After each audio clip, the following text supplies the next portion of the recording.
We're here on location on White Avenue at Honalee Smoke Shop with the owner himself, Arron, aka Arron Up and Smoke. My man, how you doing? Not bad, man, not bad. Good to speak with you. Good to be here in the shop. Now, this is a beautiful shop here on White Avenue in Edmonton.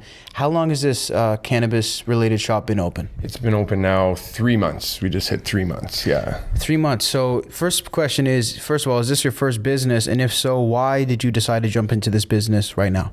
The reason I decided to jump into it was because I was a cannabis user to begin with. So you're familiar with the product. Familiar with the product, right? It makes it a lot easier. But with this, where it came about was I just had an idea for a shop and I wanted to roll with it, right? That was my biggest thing. And then being a user I have epilepsy, so I do use cannabis for my epilepsy as well. So it just kind of went hand in hand. I went from jobs where I got P-tested to see if I had drugs in my system, and now I can P-test myself to find out how much I have in my system to make sure you have enough. Right? So crazy how that happens. That's crazy. Yeah. So the epilepsy, at what point did you realize that cannabis was helpful for you with that? And how long has it affected you? So I actually got diagnosed when I was 18. And that's when really I started to dig into, okay, some people ran it by me that, hey man, cannabis is supposed to help with epilepsy. So I was like, okay. I was like, let me dig into this more. I started using cannabis and taking my pills as well, and slowly tried to wean myself off my pills myself, which I wouldn't suggest anyone doing. Definitely go and see your doctor. But I ended up leaning myself off my pills and just basically continuing to use cannabis. And then basically went 10 years and then started stressing out. A lot of things changed in my life, and I feel that that may have contributed to it as well.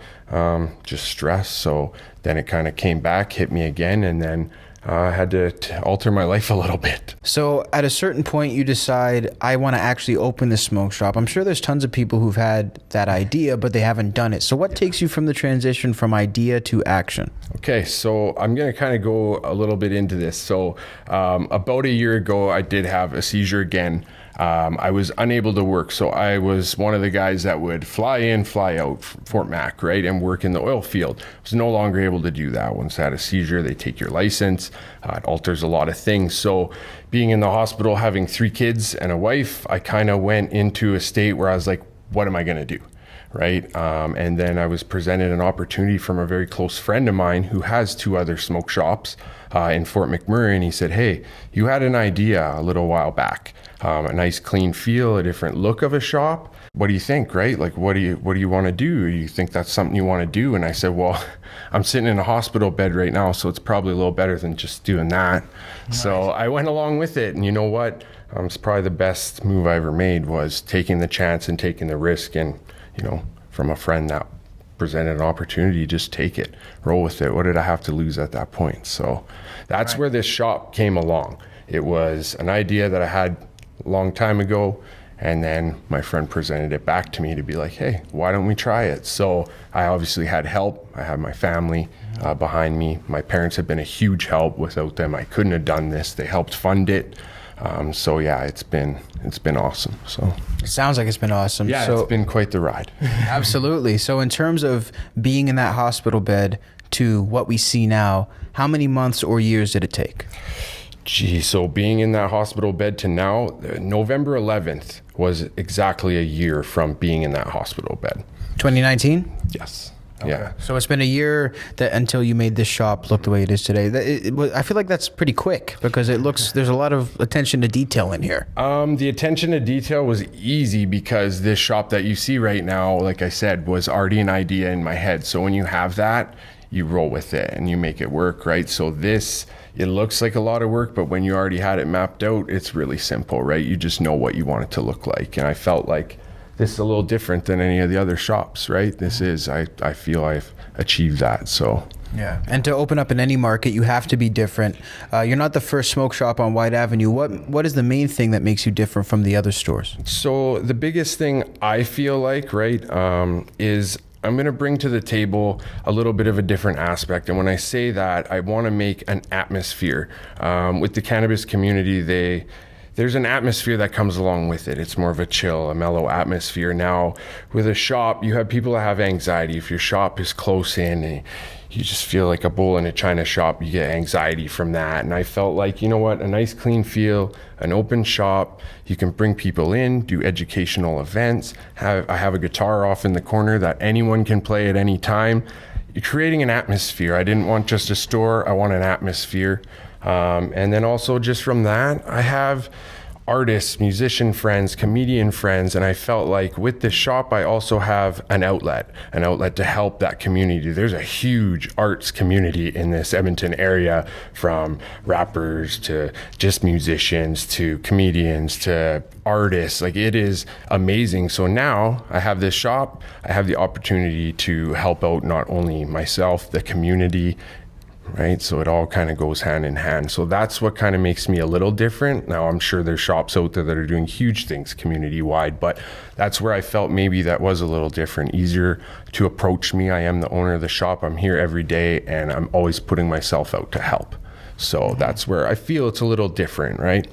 Yeah. 100%. Do you ever plan on doing any sorts of broadcasts or live performances maybe out of this space? Definitely.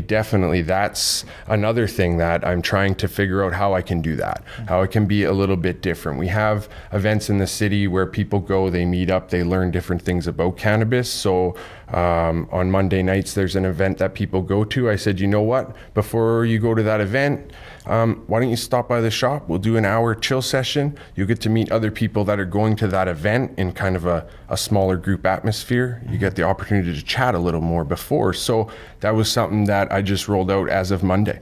I was like, let's try that, right? That's, again, different. So being different is, I think it goes a long way. We have a couple items over here. Yeah. I was curious as to what these items were. Okay, so right now I'm going to show you these.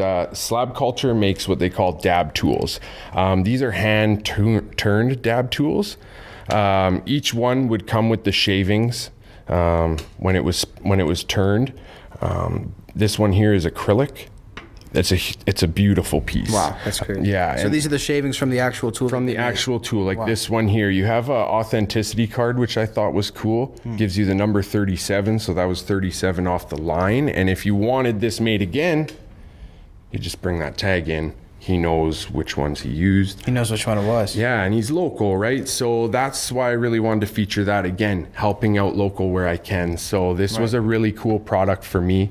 One of the second products in the shop, I think, that was locally made. So it was a huge thing for me. So this is Haas glass. I brought this piece out because a lot of people do know Haas glass. A lot of people come in for Haas glass. So I figured this one's pretty neat because you can put your finger right into it, feel the percolator there, but the water does actually flow around it, and you do put water into it. So it's a pretty neat piece. I just thought I'd show you guys that one there. So the water doesn't fall out somehow? No, it doesn't, even though it looks like it would.